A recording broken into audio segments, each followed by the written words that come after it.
શ્રી કાંકરેજી હિંદવાણી પરગણા પ્રજાપતિ સમાજ માટે ભૂમિદાન અર્પણની જાહેરાત કરાઈ। શ્રી કાંકરેજી હિંદવાણી પરગણા પ્રજાપતિ સમાજના વિદ્યાર્થીઓને છાત્રાલય માટે 1 વર્ષ અગાઉ મીટિંગનું આયોજન કરેલ, જેમાં છાત્રાલય બનાવવા માટે યોગ્ય જમીનની તપાસ કરવી, તેના માટે ભૂમિદાતા બનવા સમાજના દાન શ્રેષ્ઠીઓને આહવાન કરવા, છાત્રાલય માટે યોગ્ય જમીનની તપાસ કરતા યોગ્ય જમીન દિયોદર થરાડો રોડ ઉપર સૂચિત જગ્યાનું સૂચન આવેલ હતું, જેની અંદાજિત કિંમત 1 કરોડ રૂપિયા આસપાસની। તેના માટે કોઈ એક ભૂમિદાતા ન મળતા 1 કરતાં વધુ ભૂમિદાતાઓ બનાવી જમીન ખરીદી શકાય તેવા પ્રયત્નો થકી દાતાઓ પાસેથી રૂપિયા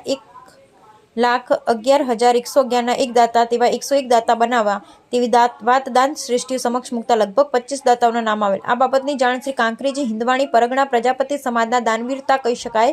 તેવા અને દિયોદર તાલુકાના રવેલના વતની વર્ષોથી ધંધાર્થે સુરતમાં સ્થાયી થયેલા પ્રજાપતિ ભીમજીભાઈ ગગાભાઈને થતા તેઓ મંત્રી રમેશભાઈને ટેલિફોનિક આમંત્રણ આપી સુપુત્ર દિલીપભાઈ, રોહિતભાઈ, જીતેન્દ્રભાઈ, પુત્રવધુ આશાબેન, રેખાબેન, ભારતીબેન, સુપુત્રી મનીષાબેન, વિપુલકુમાર પ્રજાપતિની સાથે વિચાર વિમર્શ કરી પ્રજાપતિ સમાજને વખા ખાતે આવેલ પોતાની જમીનમાંથી 2 વીઘા જમીન શ્રી કાંકરેજી હિંદવાણી પરગણા પ્રજાપતિ સમાજના 14 ભાઈઓ સ્વખર્ચે તારીખ 3/2/2024 ને શનિવારના રોજ પોતાના નિવાસ સ્થાને ગયેલ, ત્યારે દુદાભાઈ જી પ્રજાપતિ શ્રી ઉત્તર ગુજરાત ગુર્જર પ્રજાપતિ સમાજ 12 પરગણા સુરતના ઉપપ્રમુખ પ્રજાપતિ મનસુખભાઈ કોલીવાડા, મંત્રી પ્રજાપતિ દિનેશભાઈ એકલવાની ઉપસ્થિતિમાં જમીન આપવાની જાહેરાત કરતા અઢળક શુભેચ્છા અપાઈ રહી છે। બ્યુરો રિપોર્ટ નેટવર્ક કે પ્રજાપતિ કાંકરેજ।